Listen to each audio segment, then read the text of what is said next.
Welcome to the Empire One Show,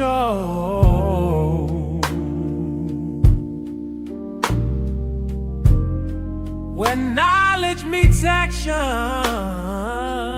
Yeah, we break down barriers to financial literacy. Speak truth to power, real conversations. Oh, voices that inspire change, challenging the status quo.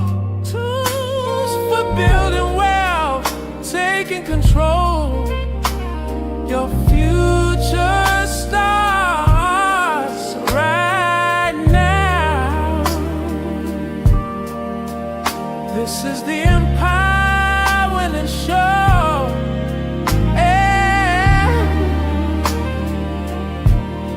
Empowerment starts now.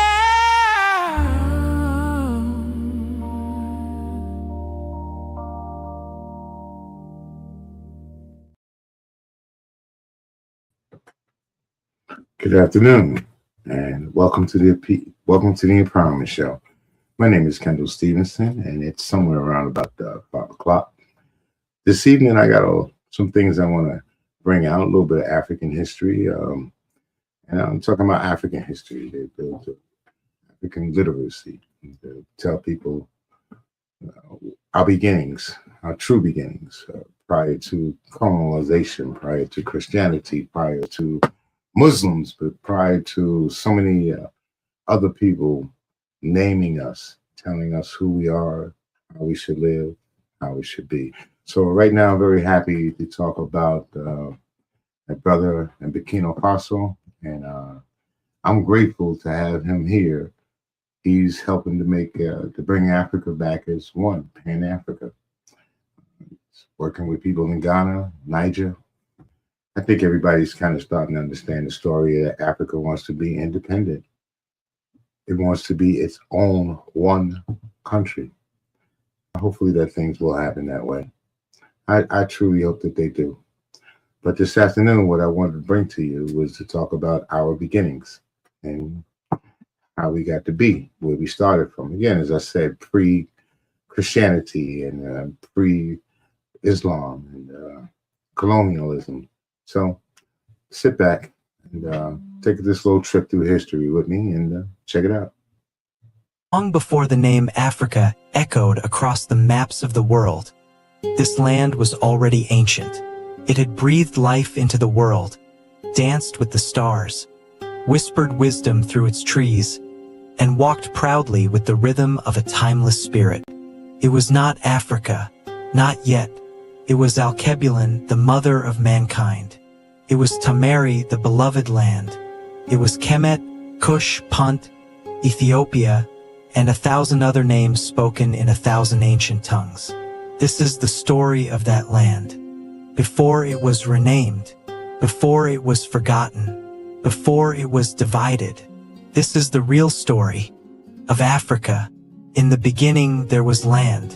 Land cradled by the Nile, warmed by the sun, kissed by the Atlantic and the Indian. A land of vast forests, stretching deserts, snow-capped peaks, and life-giving rivers. It was here that humanity first stood upright. The first heartbeat of civilization echoed through this soil, and they called it Alkebulan, a name passed from lips that understood the earth as a mother, not a map. Alkebulan, the original name, a name of power, of warmth, of memory. The Moors, the Nubians, the early scholars all knew this name. But today, it lives in silence, hidden beneath dust and denial. From the banks of the Nile rose Kemet, a land the world would later call Egypt. But Kemet was more than pyramids and pharaohs. It was a university before the word existed, a society of engineers, healers, poets, and priests. The people lived by Ma'at, the principle of truth, balance, order, and justice. Kemet gave the world writing, surgery, architecture, and the calendar. They mapped the stars before telescopes. They understood the soul before psychology. To the south, Kush flourished, powerful and proud. Their kings built pyramids 200s, and some even ruled Kemet itself. They were the Black Pharaohs, children of the same Nile, sharing the same sun. To the east was the land of Punt, the mysterious kingdom of perfumes, gold, and wisdom. Egyptian queens sent ships to trade with Punt's rulers, describing it as a divine land, rich and pure. Further north, ancient Carthage stood tall, a Phoenician African superpower. Its general, Hannibal, one of the greatest military minds of all time, crossed the Alps with elephants to challenge Rome itself. Yet, after Carthage fell, the Romans gave the land a new name, Africa. Some say it came from the Afri, a Berber tribe near present-day Tunisia. Others say from the Greek word Afrique, meaning without cold, or the Latin Africa, meaning sunny. To the Arabs, it became Afrikia. To the world, it became Africa. But never forget, Africa did not name itself. To the west, across the golden sands of the Sahara, rose Ouagadougou, later known as the Ghana Empire. Built not on myth, but on gold, literal rivers of it. Ghana controlled the trade of salt, gold, ivory, and knowledge. Then came Mali, under the legendary Mansa Musa, whose pilgrimage to Mecca was so grand, it shook the economy of every city he passed. His empire was a beacon of wealth and wisdom. In Timbuktu, the libraries were vast, and the scholars wrote in astronomy, medicine, law, and literature. It was the Silicon Valley of its time. After Mali, the Songhai Empire rose, a powerhouse of law, trade, and education. It stood tall until foreign weapons and greed brought it down. Far south, beyond the Zambezi, stood Great Zimbabwe. Massive stone towers, intricate walls built without mortar. A city that stunned European explorers who refused to believe Africans built it. But we did, because Africa was never tribal. Africa was architectural, spiritual, sovereign, supreme. In every corner of the continent, from the Dogon star knowledge in Mali to the San People's ancient cave art in South Africa, Africa understood the cosmos, understood healing, understood life and afterlife. We believed in ancestors not as memories but as living forces. We consulted oracles not for fear, but for balance. The drum was not an instrument, it was a language. The mask not decoration but identity. This was the soul of Africa. Then came the silence. Foreign ships arrived, not to trade, but to take. They came for gold and took people. They came for land and took names. The Berlin Conference sliced Africa like a cake. Drawn by rulers who never stepped foot here. They drew borders, created countries, planted flags. They erased languages, destroyed shrines, outlawed names. They taught that Africa was darkness, poverty, chaos. But Africa never forgot. Today, the children of Alkebulan are awakening. They are telling the old stories in new ways. They are dancing to drums and drones. They are rebuilding what was hidden, reclaiming what was lost. They are making history across all industries in the world. The spirits of Alkebulan and their ancestors fights for the endlessly. The land that was once called Alkebulan is finding her voice again. And she is not asking for permission, because the world needs to hear her story. Not from textbooks written in distant lands, but from the soil itself, from the rhythm of her people, from the truth. The story of Africa isn't lost. It's just beginning. Wow. Okay, so that was just to give you a little bit about where we come from, who we are. When we talk about Africa, at least we get the chance to know the real and true name of what it was and who we are. Just a little bit of taste. Now, I just want to hit you up with one more little historical fact. Slide back over here to America. So, we always talk about the Wright brothers, being the first ones in flight and so forth and so on. Well, I'm just here to let you know that there was a brother here that actually took that flight prior to the Wright brothers. He has a little story to tell. While they're telling the story, there's some things that the way that they tell it, I kind of don't agree with. There's one part in the story where they say that when they mention the Wright brothers, that this young man should also be mentioned. I think it kind of should be the other way around since he was first. But sit back. I got one more for you. We're going to cut it loose. We're going to have a short show today. I got Hope coming up next, and she'll be doing her thing with the mental health, and she's actually damn good with that. I just tell you that. So I hope you guys enjoy her show, because we here at the station appreciate her being here, and we appreciate you guys as well for tuning in. All right, let me just give you a little piece of history, a little history, black, if you want to say. Sit back, check it out. When the names Orville and Wilbur Wright are mentioned, the beginning of aviation is often the thought that follows. But history is changing, and it may be time to add another name to that conversation. He's doing something that virtually no other person in world history did, and he did it here in Pineville. Meet Charles Frederick Page, a black man born into slavery that taught himself how to read and write, but more impressively, according to local historian Michael Wynn, patented the first airship. It's a story that it truly is unbelievable, and not only unbelievable that it happened, unbelievable that it's being ignored until 2023. Wynn has uncovered local newspaper articles and reports from 1904 recording the outstanding feat of flight by a black man and his airship. His research even further led him to find Charles F. Page's patent predates that of the Wright brothers. I think Page deserves that whenever the Wright brothers are mentioned, Page should also be mentioned to some extent in our national history books. The innovative accomplishments of Page are not only confirmed by historical record, but have lived on through family lore, and Joseph Page, Frederick's grandson, is glad his accomplishments are finally being recognized. For our grandfather to finally be recognized for his contribution to aviation is a significant event, not just for our family, but I think for Central Louisiana. The city of Pineville unveiled a historical landmark in honor of Frederick Page on the land that he and his family have owned since he purchased it over 100 years ago. Pineville Mayor Rich Dupree has known the Page's name since the early 2000s for economic additions to the property, and now he shares the unveiling of history with them. We need to remember where we come from, and history is unveiled today in a very special way in the city of Pineville. History for Central Louisiana is changing, and Joseph Page hopes it changes elsewhere as well. You hear about the invention of the airplane, you immediately think about Kitty Hawk, North Carolina, and the Wright brothers. But you never heard of Charles Frederick Page in Pineville, Louisiana. Now, Pineville has a historical marker honoring Charles Frederick Page for his innovation and contributions to the community of Pineville.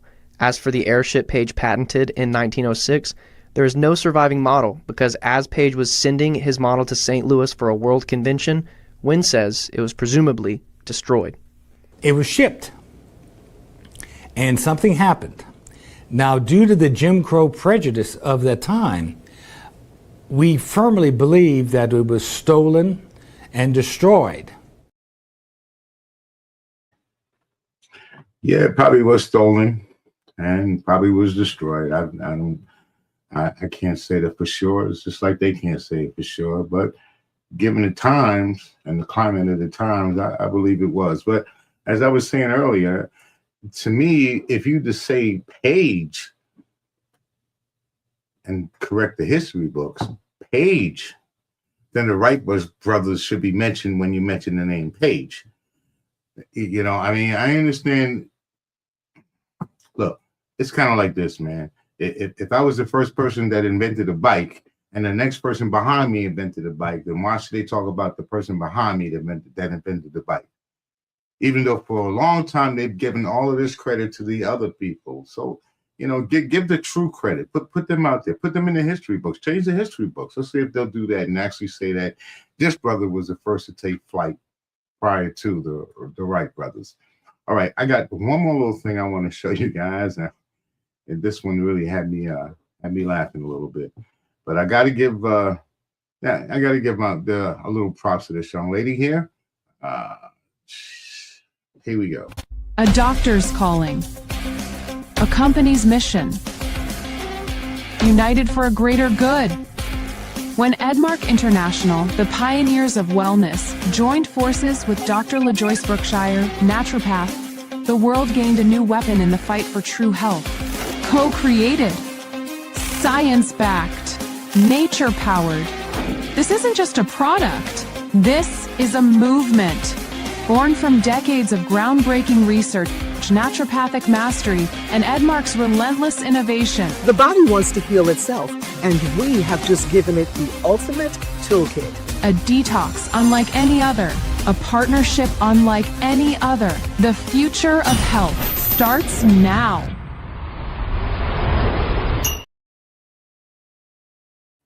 All right, so I've been doing the 21-day detox, and detoxification is something else. I can just tell you that it works. It works. It's a pretty good product. All right, I got one more that I'd like to show you before we're out of here. As I said, today's going to be a short show, and I truly apologize for that. We had some other things that were scheduled for today that didn't come through. And sometimes it happens that way. Sometimes people catch it in what do they call it? The midnight hour. So we got called up at the midnight hour and we had to do a little something. I really wanted to introduce you to some Black history anyway. Only because I hear a lot of us try to figure out who we are. We've been called so many different names, and we some of us have decided to stick on the name that disrespected us the most. Okay, I always don't agree with that. I don't agree with that word. I don't agree with anyone. I don't care what nationality they are or what construct make them up, because it's all a construct. You don't have the right to disrespect anyone else or yourself. You shouldn't do that. You should always respect yourself. Never put yourself in a negative light or talk about yourself or anyone else in a negative light. I'm a fan of Huey P. Newton. Bring us all together, man. Let's fight the power, the real power, because you and I are not the real power. Okay, we may be of different colors, but we're not of the real power. But anyway, I got one more little thing I wanted to kick out there. I thought it was kind of cute. I saw it, so I want to throw it online, and then we're going to say we're out. So here we go. To the Woke Court. I'm Judge B. Woke. The Woke Court is now in session. Case number 1619 through forever. The People versus Erasure. Opening statement. Mine. They banned the word black, but words don't disappear. They echo, they evolve, they fight back. Who will speak first? Yo, they've been trying to rename us since they couldn't chain us right. Negro, colored. Now they cooking up BIPOC like we alphabet soup. Nah, I'm black, period. And no, that ain't no placeholder. That's a whole mood, a whole movement. I walk in the word like it's armor. Objection, objection. I said objection. Not from me. I second that vibe. But let's be real. Blackity black don't sit well with everybody. Especially not them census-taking, box-checking, skin-tone confusing folks. Let them choke on the syllables. Names are sacred, child. And we had them before ships, before chains, before language wore boots. We were not black. We were flame. We were river. We were Kemet. We were morning. Powerful testimony, Sage. But the court needs clarity. Do we keep black? Do we name again? Or do we reclaim the many names stolen mid-cry? We don't rename. We recode. I'm black because my ancestors whispered it through galaxies. But I'm also something new. I speak code. I upload rhythm. I don't fit in boxes. I crash the system. You can ban the word, but you can't ban the frequency. All I'm saying is, if we pick a new name, make it so sharp they cut their tongue trying to say it. Or better yet, make it a drum beat they can't decode. We ain't no software patch. We legacy firmware, baby. The court has heard the testimony. Not guilty of forgetting, charged with remembering. And we don't ask permission. The lady said it clearly. Hell no, we don't ask. That's the program, my people. Let's get with it. We name ourselves. Don't need any permission. Order, order. The court is dismissed. You are hereby ordered to return for session 2 tomorrow. Yeah, I thought it was kind of cool. It has some meaning to it. As I said, a lot of us try to figure out who we are, where do we fit at in the scheme of things. And I'm black, chocolate, brown, and most of all, I'm human. So that's basically where I belong, is to the human race. But you know, through the years of colonialism and us trying to find our identity, our true identity, where do we fit in the box in this world? I mean, we've in this country, we've gone through a lot of different changes about who we are. We never truly got the respect that we deserve. We've invented, we build, we worked hard, and still we've been called lazy and shiftless and not deserving of things like reparations. I don't understand it. How much do you have to do? I mean, people were incarcerated, people were put into cages, people whose lives were taken, people were murdered. I'm talking about another country. I'm not even talking about this country as to where we gave reparations to other people in other countries. No, and then you look at us and as Americans, as Black Americans, and say, why are we still harping on those type of things? They just don't seem to go away, man. I mean, somebody walks up and punches you in your eye and then punches you in the other eye. How long is it going to take you to forget that? You're going to remember that forever. Well, that kind of seems to be what's happening with us here in this country. We just keep hitting one eye and then hitting another eye and hitting another eye. So it gets a little monotonous, boring, if you want to say. Anyway, next up, we got a really good show for you. She comes on at 6 o'clock. Her name is Hope Cressman, and her show is Mental Health Mondays. We have a multitude of shows that come on to this network. Yeah, we'll keep you listed or posted. And we have them posted if you go to the PAEmpowermentNetwork.com. That's the PAEmpowermentNetwork.com. You can check out the webpage there. We have a listing of books. We have a listing of shows. We have the different times, what shows they're going to come on. It's a lot on the page. You want to travel around town, we got places for you to do that. You can take a peek. And anything you need to check out as far as Monroe County is concerned, we're trying to get involved in it. So again, thank you guys for being patient. Thank you guys again for tuning in. And stay tuned for Hope. See you guys. Actually, I'll see you guys tomorrow on Politrick. And we got a guest coming on tomorrow on Politrick. So stay tuned. Peace.